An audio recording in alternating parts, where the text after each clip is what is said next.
Forum Rinor Islam, Dega Shkup, ju prezanton emisionin Gjurmëve të dashurit tonë.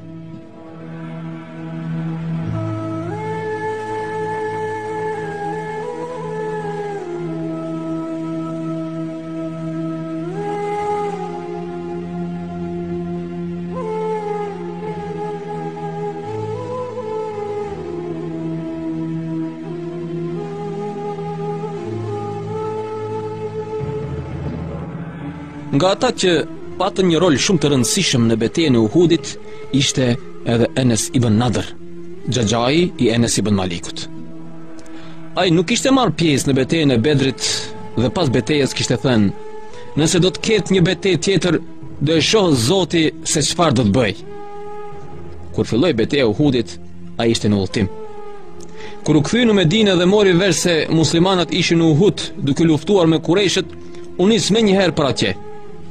Gjatë rrugës takoi muslimanët të cilët ishin tërhequr, të mundur dhe po shkonin drejt Medinës.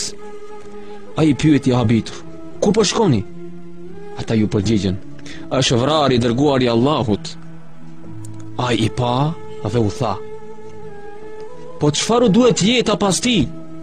Qoni dhe vdisni ashtu siç vdiq ai." Nga këto fjalë të gjithë u kthyen përsëri në Uhud. Me të arritur Enes ibn Nadr u turr drejt malit të Uhudit, andej nga ishte ushtria e Kurejshëve. Të gjithë të tjerët tërhiqeshin nga ai vend, kurse ai ishte drejtuar drejt vendit më të rrezikshëm. Kur e pyetën se ku po shkon, ai u tha: "Drejt xhenetit. Unë ndjej erën e xhenetit poshtë malit të Uhudit." Tregojnë shokët e tij: "E gjetëm të vrarë rrez malit të Uhudit. Trupi i tij ishte i mbushur me goditje shpatash, saqë askush nuk e njihte se kush është. Vetëm motra e tij e njohu nga një gisht që e kishte pasur të prerë." Në këtë rast, Zoti shpalli ajetin e Kuranit. Prej besimtarëve kishte burra që vërtetuan besën e dhënë Allahut. E disa prej tyre realizuan premtimin duke dhënë jetën, dhe ka prej tyre që janë duke pritur ta zbatojnë, dhe ashtu nuk bën kur farë ndryshimi. El Ahzab 23. Nga shembujt e dëshmorëve të betejës së Uhudit është dhe Handhale. Ai ishte martuar një ditë para betejës së Uhudit. Të nesërmen, derisa dëgjoi zërin që bënte thirrje për mobilizim për luftë, ju përgjigj kësaj thirrje dhe nuk priti as sa të lahej. Tregon profeti sallallahu alaihi wasallam: "E pash Handhalen duke e larë me lekët në një govat floriri mes qiellit dhe tokës." Profeti sallallahu alaihi wasallam nuk e dinte shkakun e kësaj dhe për këtë pyeti të shoqin e Handhales. Ajo ja ktheu: "Ai fjeti me mua natën e parë të martesës dhe në mëngjes, duke nxituar të arrijë ushtrinë, nuk arriti të lahej." Amr ibn Jamuh çalonte në njërën këmp. Megjithatë, kjo nuk e pegoi të dalë në luftë. 4 fëmijët e tij e lutën që të mos dalë në luftë për shkak të moshës dhe çalimit. Fëmijët këmbgulën që ai të mos dalë, dhe nga kjo Amr ibn Jamuh shkoi te profeti sallallahu alaihi wasallam dhe ju ankua se kërkonte të dalë, por fëmijët nuk e lejonin. Profeti sallallahu alaihi wasallam i tha: "Po ti çalon o Amr?" Amri u përgjigj: "Kam qejf të hyj në xhenet me këmbën që çaloj, o i dërguari i Allahut." Profeti sallallahu alaihi wasallam buzëqeshi dhe ju drejtua fëmijëve të tij: "Lëreni, ndoshta Zoti e bën të vdes si dëshmor." Kështu doli Amr ibn Jamuh të marrë pjesë edhe ai në luftë. Me të arritur në Uhud, fri një erë e freskët. Kur ndjen freskinë e erës, Amri thot: "Ah, moj erë e xhenetit." Më pas ai kthehet duke shikuar nga qyteti i Medinës dhe thot: "O Zot, mos më kthe më në qytet." E me fillimin e luftës, ai vazhdon të luftojë derisa vritet. Pas betejës, profeti sallallahu alaihi wasallam thot: "Unë e shoh Amr ibn Jamuhin tani duke hyrë në xhennet me këmbën që çalonte." Zoti ja realizoi atë që deshi. Abdullah ibn Hiram kishte 9 vajza dhe një djalë, Gjabir ibn Abdullah. Para betejës, ai dhe djali hollën short se kur do të dalë në luftë në Uhud dhe kush do të qëndrojë me vajzat. Pjesëmarrja në Uhud i takoi Abdullah ibn Hiramit. Djali i tij Abdullah filloi të qaj për shkak se nuk do të mund të merrte pjesë në betejë. Kur e pa duke qarë, Abdullahu i tha: "O djali im, sikur të ishte diçka tjetër vetë xhenetit, do të lija ty, por xhenetin jo." Kështu doli në luftën e Uhudit, ku u vra dhe Kureshët e gjymtuan kufomën e tij. Pas betejës, tregon i biri i tij Gjabiri: "Shkova ta shoh, por muslimanët e tjerë nuk më lejuan, pasi jo besimtarët ja kishin gjymtuar trupin."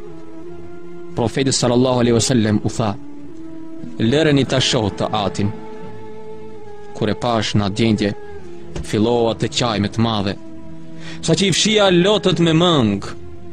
E profeti sallallahu alaihi wasallam u ofrua dhe më tha: "E qan apo nuk e qan?"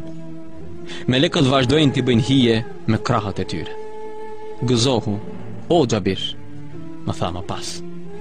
"Po përse o i dërguari i Allahut?" e pyeta. Ai më tha: "Nuk i ka folur kujt Allahu pa ndonjë pengesë, kurse babai tënd i ka folur direkt, pa pengesë." Dhe i tha: "O robi im, kërko prej meje ç'të duash." "O Zot," i tha babai yt, "kërkoj prej teje që të më kthesh përsëri në jetë, të luftoj dhe të vritem përsëri në rrugën tënde." Zoti i tha: "O robi im, unë e kam caktuar që të mos kthehen më të vdekurit, prandaj kërko diçka tjetër." "O Zot, kërkoj që tu tregosh njerëzve dhe shokëve të mi në dunja mbi kënaqësinë që po përjetoj unë tani." Dhe Zoti për nder të tij shpalli ajetin e mëposhtëm: "Kurse si të mos mendoni se janë të vdekur ata që kanë rënë dëshmor në rrugën e Allahut, përkundrazi, ata janë të gjallë duke u shqyer te Zoti i tyre. Janë të gëzuar me atë që u dha Allahu nga të mirat e tij, dhe atyre që kanë mbetur ende pa i bashkuar radhave të tyre, u marrin myshde se për ta nuk ka as frikë dhe as që kanë pse të brengosen." Ali Imran 170-171.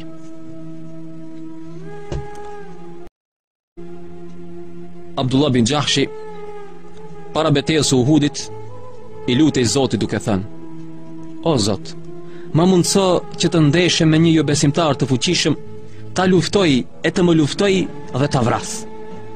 Pastaj më bëj të ndeshem me një tjetër të fuqishëm, ta luftoj e të më luftoj dhe ta vras. Më pas më bëj të ndeshem me një të fuqishëm, ta luftoj e të më luftoj dhe të më vras. Të më çaj barkun, të më pres hundën dhe veshët, dhe ditën e Kiametit të dal para teje në këtë gjendje, ku ti të më pyesësh përse të ka ndodhur kështu o Abdullah, kurse unë do të them veç për hatrin tënd o Zot, dhe ti të më thuash të vërtetën e the." Pas betejës, Sa'd ibn Muadhi, i cili e kishte dëgjuar lutjen e tij, tregon: "E pa që kishte rënë shahid, ishte çar barku, ishin prerë hunda dhe veshët, dhe anash tij ishin dio besimtar të vrarë. U tregua i sinqert me Zotin, dhe Zoti u tregua i sinqert me të."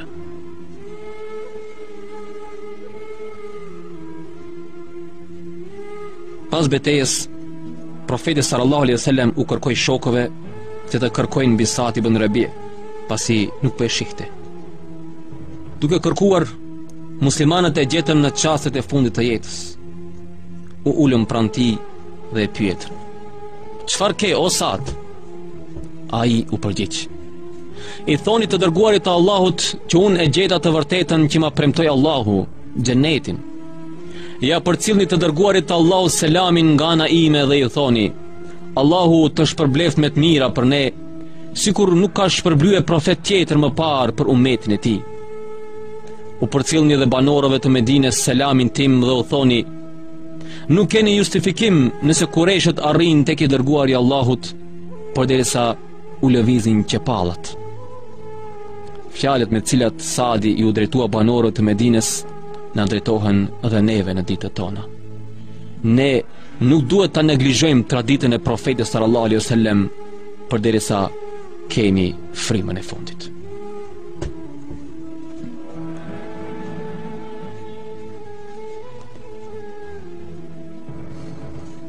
Pasi Khalid ibn Velidi mori në kontroll kodrën e arkëtarëve dhe me këtë betejë kaloi në favor të Kureshëve, Hamza mendoi që ta rrimar kodrën. Për këtë, ai me një grup ushtarësh i dolën kodrës nga pas dhe u ngjitën sipër. Me të ngjitur, Hamza filloi të luftojë dhe të vras shumë nga Kureshët. Në një nga shkëmbijtë në kodër ishte fshehur një sklav me emrin Vahshi, i Gërsir. Ai ishte sklavi i Hind bintu Utbe, gruas e Ebu Sufjanit.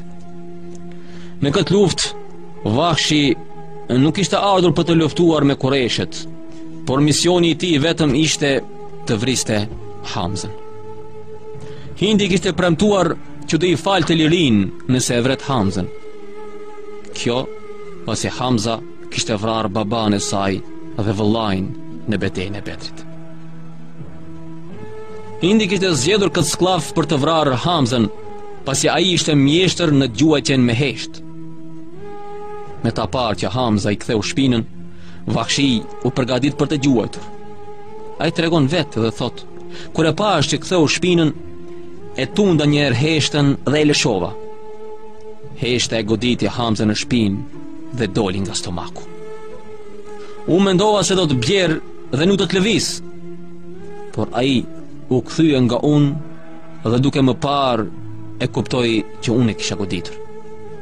Atëherë filloi të ecë drejt meje, duke mos e hequr shikimin nga unë. Për Zotin, nga shikimi i tij dhe frika që më kaploi, nuk munda të lëviz asnjë hap. Kur u afrua pranë meje, dhimbja e mposhti dhe u rrëzua për tokë. Menjëherë pas kësaj, Vahshi shkon me vrap te Hind bint Utbe dhe i thot: e vrava, e vrava. E gëzuar nga kjo, Hindi afrohet pranë trupit të Hamzës dhe me një thik i çan barkun, nxjerr mëlçin e tij dhe e kafshon me dhëmb nga inati dhe e përshtyn përsëri. E merr mëlçin në dorë dhe e shtrydh. Më pas vjen një nga Kureshët dhe ja hap gojën Hamzës dhe i ngul në gojë një hesht tjetër. Pas betejës, profeti sallallahu alaihi wasallam afrohet te trupi i Hamzës dhe fillon të qajë me të madhe, saqë mezi merrte frym. Profeti sallallahu alaihi wasallam dhe muslimanët e tjerë e varrosin Hamzën në vendin ku u vra. 40 vite pasi kishte vdekur, vjen një rrëkesh shiu dhe e zbulon trupin e Hamzës dhe të shumë dëshmorëve të tjerë. Kur vajtën te varri i Hamzës, pan që trupi i tij ishte si atë ditë që kishte vdekur, pa u prishur fare. Më pas, trupi i Hamzës dhe dëshmorëve të tjerë u vendosën në vendin ku janë dhe sot. Çdo ditë të shtunë, profeti sallallahu alaihi wasallam shkonte dhe i vizitonte varret e dëshmorëve të Uhudit dhe u thoshte: paqja qoftë me ju. Ju vdiqet para nesh dhe ne do të vim më pas. Më pas u jepte selam secilit prej tyre, duke i përmendur me emra. Dije o vëlla dhe o motër, se këto dëshmorë do të vinë ditën e Kiametit dhe do të zbulojnë plagët dhe goditjet e marra në betejë dhe do të pyesin ty: po ti çfarë ke bërë për fen? Çfarë përgjigje do t'u japësh vallë, o vëlla dhe ti o motër? Këto fjalë nuk i themi që të vritemi dhe të sakrifikojmë jetën si ata, por i themi që të jetojmë për Islamin dhe t'u tregojmë të tjerëve vlerat e kësaj feje.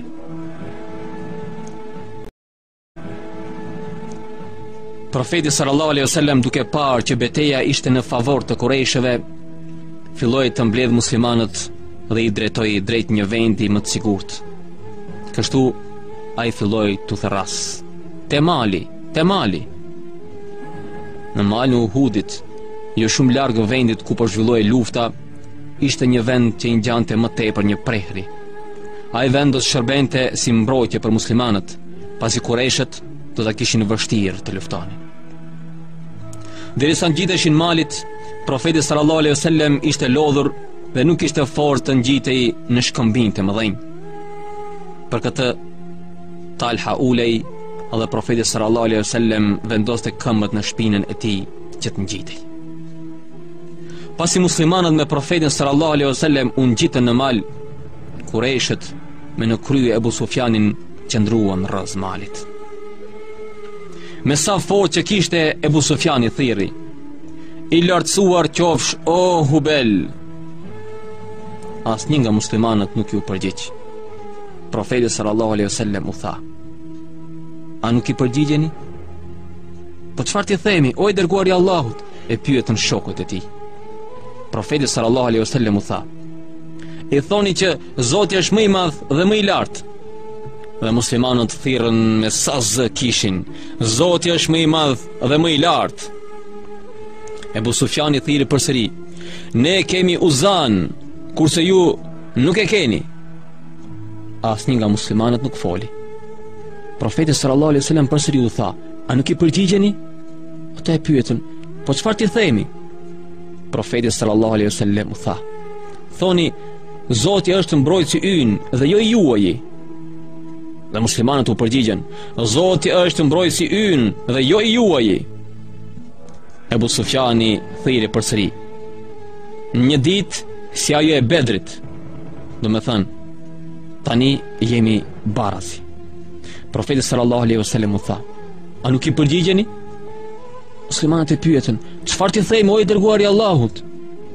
Profeti sallallahu alejhi wasallam u tha: "I thoni, nuk jemi baraz, pasi të vrarët tanë janë në xhenet, kurse të vrarët tuaj janë në zjarr." Atëherë muslimanët thirrën: "Nuk jemi baraz, pasi të vrarët tanë janë në xhenet, kurse të vrarët tuaj janë në zjarr." Ebu Sufjani dinte që profeti sallallahu alejhi wasallam ishte vrarë. Me të dëgjuar këto fjalë, ai tha: "Muhamedi, Ebu Bekri dhe Omeri qenë kanë gjallë." Kështu përfundoi betejë e Uhudit me tërheqjen e muslimanëve nga betejë dhe pa u caktuar se kush e fitoi këtë betejë. Pasi kureshët u larguan për në Mekë, muslimanët dhe profeti sallallahu alejhi wasallam zbritën nga mali të mërzitur dhe dëshpëruar nga ajo që u ndodhi. Në ato çaste, profeti sallallahu alejhi wasallam fillojnë të shpallin ajete nga Kurani, të cilat e ngushëllonin dhe trimëronin për ta përballuar situatën. Allahu i Madhërisht në Kur'an thot: "E mos u dobësoni fizikisht dhe mos u dëshproni shpirtërisht, derisa ju jeni më të lartit, po që se jeni besimtar të sinqertë. Në qoftë se ju u prek çka u dhemb në Uhud, dhe atë popull armikun e pat prekur dhembje si kjo e juaja në Bedr, ne këto ditë i ndërrojmë, u japim në përdorim mes njerëzve për të ditur tek Allahu ata që besuan dhe për të zgjedhur disa prej jush për dëshmor. Allahu nuk i do zullumqtarët." Ali Imran 139-140. Allahu përmbushi premtimin e vet ndaj jush, nga se me vullnetin e tij i korrët ata deri kur u dobësuat dhe u përçat ndërmjet vete në çështjen e vendit që u pa caktuar pejgamberi. Dhe pasi vërejtët atë që e dëshironit prej në luftës, e atëherë kundërshtuat urdhrin e pejgamberit. Pati për jush që e deshin këtë jetë, ata u ngutën pas pres, e pati për jush që e deshin botën tjetër. Pastaj, për t'ju sprovuar, u zbrapi juve nga ata. Po Allahu u fali juve. Allahu është dhurues i madh ndaj besimtarëve. Ali Imran 152. Vërtet, ata që u zbrapën prej jush ditën e ndeshjes së dy grupeve, besimtar dhe idhujtar në Uhud, ata vetëm djalli i shtyrit të rëshqasin me disa punë të tyre që i bën, por Allahu u afali atyre gabimin. Allahu është mëkatfalës dhe i butë. Ali Imran 155.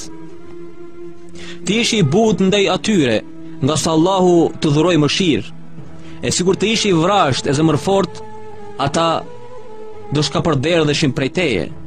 Andaj ti falju atyre dhe kërkon ndjes për ta, e konsultohu me ta në gjitha çështjet, e kur të vendosesh, atëherë mbështet në Allahun, sa Allahu i do ata që mbështeten. Ali Imran 159. Megjithse profeti sallallahu alaihi wasallam mori këshillën e shokëve të tij më parë, ata e humbën betejën. Megjithatë, Zoti në Kur'an e nxit profetin sallallahu alaihi wasallam që të marrë mendimin e tyre dhe të këshillohet me ta për çdo gjë.